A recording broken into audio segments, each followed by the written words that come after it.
It is still good morning, Anambra, and I'd like to thank you very much for finding time to join us since early hours of this morning. And I'm sure you're not going to leave until we are through with you. Welcome. Now, we've been joined with a very important guest in the house. He is the Chief Press Secretary to the Governor. That's Mr. James Eze. James Eze, you're welcome to our studio. Thank you so much. Good morning, everyone. You're welcome. Good morning, Anambra. It's good to have you here. You look refreshed after the retreat. Oh, yes. I agree with you. You know, the retreat itself was a refreshing experience because it provided a handle on the emerging realities of the state, the areas that we must all focus, the areas of growth, areas of significance. Yeah, thank you. Welcome. Dalon, thanks. Now, recently, Anambra State Government successfully concluded a 2-day Exco retreat involving His Excellency, the wife, the Deputy Governor, the commissioners, newly appointed commissioners, the SSA, heads of agencies, Han Chanine, Madunine, and the President so well on the government. Yeah. I went at you. I have no idea who can defend capitals. Oh, Dalorine. It's na anyafu nuriembo, anyafu gie, makomeli na mwizizi. You know. Before Nyama weba okay. Ife dinime buna, ife omini, idrom buna, His Excellency, on Ophili, deeply happy with the victory of November 18, 2027. Enyeli and the Anambra nyelia ikekoje ochibani in a more profound way, and victory 21/21. The significance of that victory sank very well in him. So where kwado sizio fumasi look na this second term no give his fan anya where we put obie Anambra in a very profound way, which is the reason why in every good effort, every enduring effort, any effort, any human effort that is supposed to be far-reaching in its importance, so he decided to bring Ndinyaniage Isowelu together and rev up the moment, instill in everyone a sense of urgency, instill in everyone a sense of purpose and direction. You know, if you are a woodcutter and you want to go into the woods to cut, to fall trees, of course, you have to sharpen your axe. If it is not properly sharpened, your effort, you might, if you get wegi one day, weki wegi 1 month or 2 months, as it were, or 1 year, mane kwado fuma ipotarana wam nkobu ni cholime wam imenyo ozugbo ode mandate enyele ifa 21/21 na nke gosiri that na oburo kwaso na anyị segeche ba no anyị segeche tanyi ofuma maka na nke imelemede anyị ma okugi kwoto maka na onye asina for to whom much is given, much is expected. So imana the victory puliche afunuru dia na Nigeria. So nyamona nwe jisikwa ike we kwado si look n'ife ọ ga-alụ na the second term ga-apụkwa iche. Mboni Ikwoku during the retreat, what is very important, he mentioned both quality service delivery. Quality service delivery on the part of the appointees and of course on the civil service. Especially he wants to prioritize that during the second tenure. Can you throw more light on that? FIFA kwesịkwa na ilota gbasara akụkọ anụ anyị na-akọ bụ na gọvanọ anyị si from the private sector wee pụta, and na private sector enwe ife na-akpọ global best practices, you know. So nyanwa afugo ife ọnọdụ Anambra nọkịta otu ife niile ọlụgolo o wee sizi ife ọ chọzili ime kịta bụ na nke ọbụla a na-eme nya ụdagbuo impact quality service delivery. Ife gbasara leadership is all about impact. In any case, a man can be a leader for 4 years and ọchịsị apụọ ndị mmadụ na-asị una dị sure na nwoke kedu ife a ga-alụ dị nwa aka si na ife aka nwoke alụ.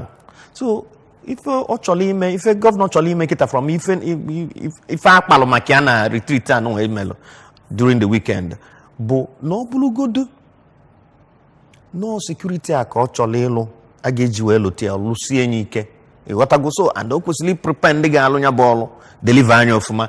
Ndị civil service bụ ndị ọlụ oyibo akwadosigo fa nkịta maka ịma na ndị permanent secretaries and heads of MDAs bịasịlụ ya bụ ọgbakọ anyị nwelụ. So wee nwekwa onye ọbụla wee kụzielu onye ọbụla na ife abụkwa na onye ọbụla kwesịrị iti ajụ n'ume and ife onye ọbụla ga-alụ we are aiming for impact this time. Quality service delivery. Nke ọbụla ị na-eme ime enye ọfụma. Ọ bụrụ na ị bụ a commissioner ịbata n'ọfịs gị n'ụtụ before ị na-abịa daily ị plan sigolo ife ị ga-alụ for that day. Ife a na-achọzi kịta bụ quality ọ bụrụ quantity. All right, quality ka a na-achọ not quantity, and Imana, Professor Chukwuma Soludo, in his presentation during this retreat, actually identified the key areas of success for any government appointee. And he also, looked at problem areas. Could you let us know what these areas actually are? Well, Imana Soludo, Bumuke, Goala, Kwaguwa, Nisi.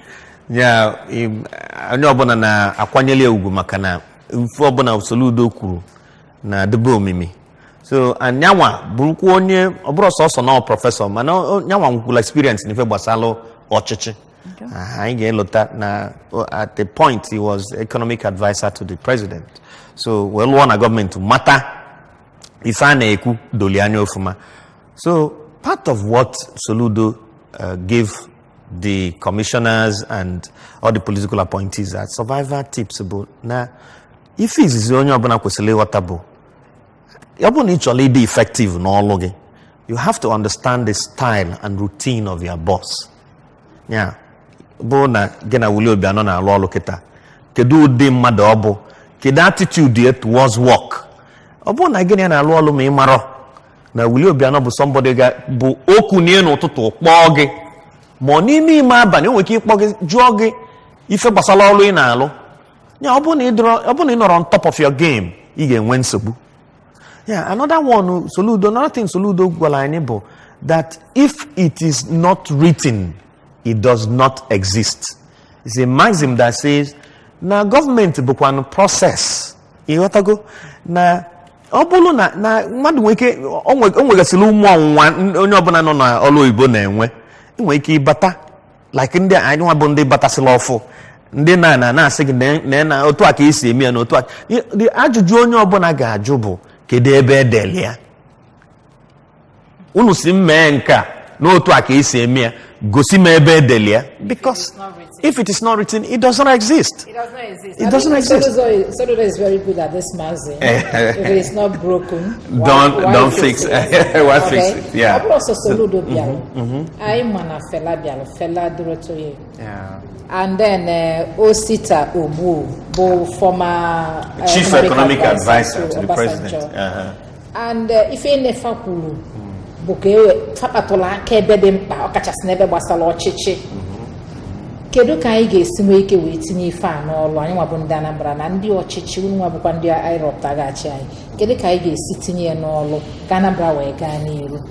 Ifefe akwụlụ amaka maka ofu onye nke anyị bụ ụzọ wee kpọọ afa bụ Fela Durotoye onye nwa nwere ife o kwuru si that na o nwere ife dị iche na a leader onye ndu na a ruler onye ọchịchị nchigbu. So wee jụọ anyị nwa bụ ndị nọ na the retreat sifa jụrụ anyị sị are you a leader or a ruler?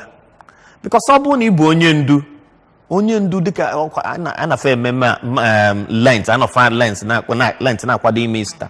You know, Jesus Christ was a leader. A leader in the sense that he was a compassionate leader, which was the reason the parable of the lost sheep, you know, the shepherd and the lost sheep. So that if you are a leader in a government establishment, that you must take interest in the affairs of Ndinedu.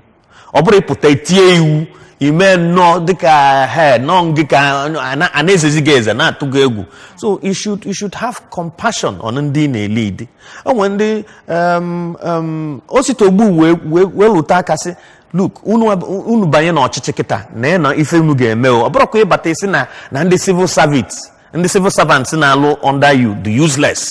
That people should be very careful that na ife dị na ya bụ na ịbata na ọchịchị, ịbata in a new place, you seek to motivate ndị enye gị gana fa kwụsị ịlụ ọlụ and bring out the best in everyone. Then nwere ka isi wee bata in a ministry, ife niile nọ na ministry abụrụ useless people, na na ga-enwenata ndị balulu there. You identify their talent and their different the different gifts they bring to bear on their daily operations. You pick them. The basic thing is impact. You know, impact. No, I mean, as Hogan said, exactly. That retreat was very rich. Yeah, it was rich. Okay, Mana Chalona, before you be with your question, Chetakwano na number na TV unu geji na agba. Mana tupu na agba ka igosikedu no bele ka isi we menya bu retreat kono fu chalo bele. Ai na bia. A 2-day retreat organized for members of the State Executive Council has ended in Awka, with Governor Willie Obiano stating his commitment towards eliminating corruption in the state governance in the next 4 years. The retreat, which had as its theme setting the tone for the next 4 years, also attracted heads of state government, parastatals, departments and agencies. Among resource persons who were at the event to impact on government appointees were former Governor of Central Bank, Professor Chukuma Soludo, former economic advisor to the President, Professor Usta Ubu, renowned financial analyst, Mr. Bismarck Rewane, and motivational speaker, Mr. Fela Durotoye. On the final day, the acting chairman of the Economic and Financial Crimes Commission, EFCC, Mr. Ibrahim Magu, presented a paper titled A New Dawn, Expectations from the Public Sector to Drive Home the Need for Accountability and Transparency in the Conduct of Government Business. A lot of the recoveries are embroiled in court, is before the court. So unless the court issue is settled, there's no way you can come out and this. But now certainly we have started applying this non-conviction based provision. Speaking at the close of the retreat, Governor Obiano said the event had provided the avenue to review the activities of his government in its first term, with a view to initiating new workable strategies that will make for greater impact in the second term. He noted that the decisions and strategies developed at the retreat will be analyzed and adopted this week during the first Executive Council meeting of his government in the second term. The governor observed that the team spirit and sense of direction which the event had inculcated in the participants will guarantee speed in the achievement of meaningful results. The think tank did pencil down most of the things that needed to be done, and we are going to review them on Monday at the council and adopt them in the first minute of this Exco. Also today we invited two important personalities to address us. This administration is hell-bent on fighting corruption. So we are happy to receive in our midst, and he addressed us, Mr. Ibrahim Magu. Sharing his experience, the Principal Secretary to the Governor, Sir Willie Nwokoye, observed that the retreat was able to rejig the economic blueprint of the present administration, taking advantage of the new economic sectors that are emerging, adding that the blend of the old and new in the State Executive Council will avail the Governor the intellectual reposition and manpower required to make good his vision for the transformation of the state. You saw people with experience, distinguished people, people of that have attained heights in their areas of engagement in Nigeria here and abroad. So I am seeing a blend of the old and the new.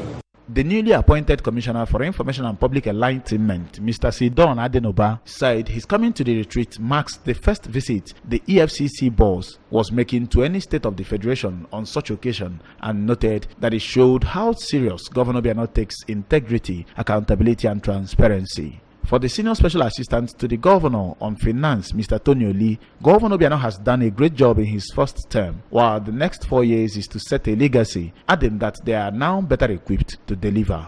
In Oka. Okay. Dalono, dekaina unaina na chetakwa azu una fugo pictures nde bialon una fugo case we me abugo na biaro money no rob before ifugo case we me ifa deka ask we kowala gen ka picture governor na magu James what go on etiti ya oh one Jews oh god emma Dalono nke a bụ deputy governor nwunye governor na governor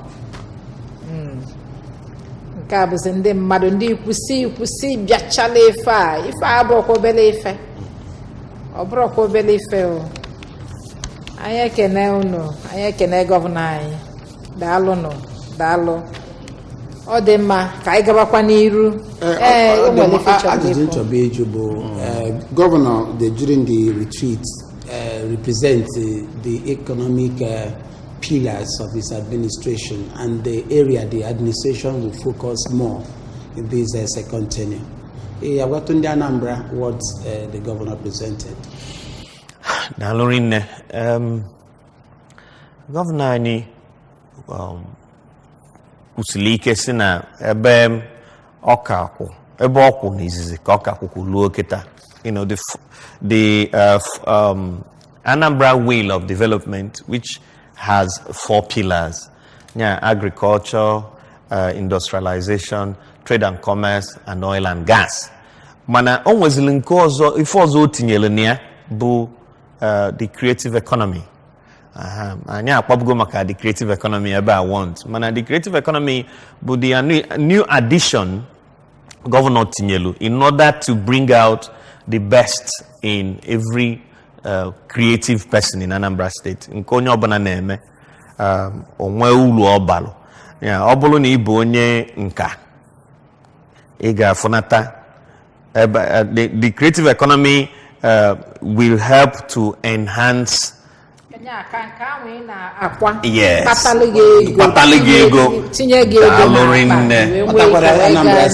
Anambra State. Photography photography big business mana anya odosiri anya you know photography blue painting kina me ife niile dị iche iche ma ndị Nollywood ndị show business ndị na-agụ egwu comedy ife niile ọ na-abụ nke onye bụ wepụta ụwa o mebie ọ na-agalịa onya ka eji wee maka ka eji wee wepụta ife no doubt you know this creative economy na okay, excite the young ones in Anambra State, you know. And at this point, I would actually want to help the youth. And if you're a youth watching us this morning, you can actually call, because this is your area, you know, how they can actually key into this all-important creative economy. Okay. Excellent. I think that the governor's plan, you know, from what he has said so far, is to set up the creative economy as a unit, you know, like we have ANSIPA, like we have Oka Capital Development Authority, like we have ASBA, Anambra Small Business Agency. You know, the creative economy will have a substantive CEO na. So if you are a creative person, then you will have to, because when I don't want to second guess them, there'll have to be a modality for, you know, identifying those talents and people coming up with whatever gifts they have. No, very soon we're going to get the people that are responsible for that, and they will come here and discuss the basic details. But essentially, the idea is to give creative people a home in Anambra State. And now be because in other states, even though they have Lagos has a very big creative industry, but it's not harnessed the way that we want to do it here. You know, have a specific agency attending to creative people and their needs. And from the federal government, the Bank of Industry, that has been funding such efforts, creative efforts in the entertainment industry, Nollywood industry. So there is a fund for such things. I believe that the creative economy agency that will be coming up in Anambra State will also provide enlightenment to creative people on how to assess the funds. Yeah, yes, it's very true. Yeah. Okay, it was a 2-day retreat, and then the last day being Saturday, the acting chairman of EFCC, Ibrahim Magu, was invited, and he spoke on that last day. What does it tell of the governor's resolve to fight corruption in Anambra State? Dalo, you've already said it, because inviting the EFCC chairman, there is a symbol to that. You know, we should be able to look at things. Leadership speaks to us through symbolisms.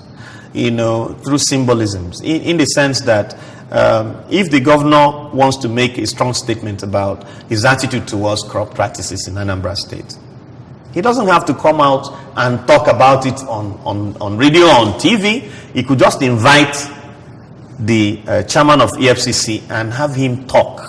In fact, the arrival of the chairman of the EFCC in Anambra State is enough indication that, look, this second term, no malfeasance. Of course, we didn't have any issues in the outgone term, but this time the governor wants to leave a legacy of excellent governance. In any case, you look at his achievements on one side, or Puloto, in the processes he presided over. You understand what I'm saying? It stays flawless. He doesn't want any scandals. Involved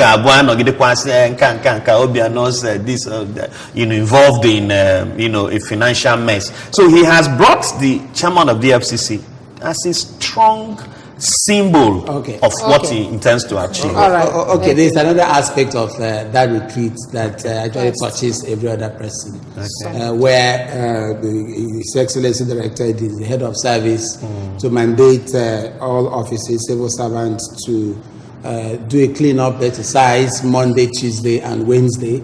And this is a fallout of observation that some offices are in very bad shape. Yes. And then the issue is that, will this not be a one-off affair?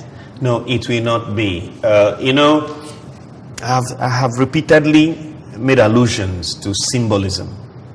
You know, what does that tell you? If you are looking at impact, a leadership that has impact, it goes. It's a 360 degrees kind of a phenomenon.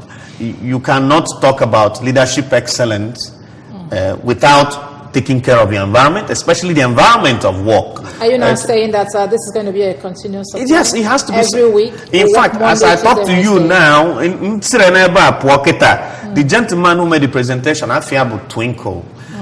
So I have an appointment with him because we are going to produce. And it seems all of you are really charged, to take up your responsibilities. Yeah,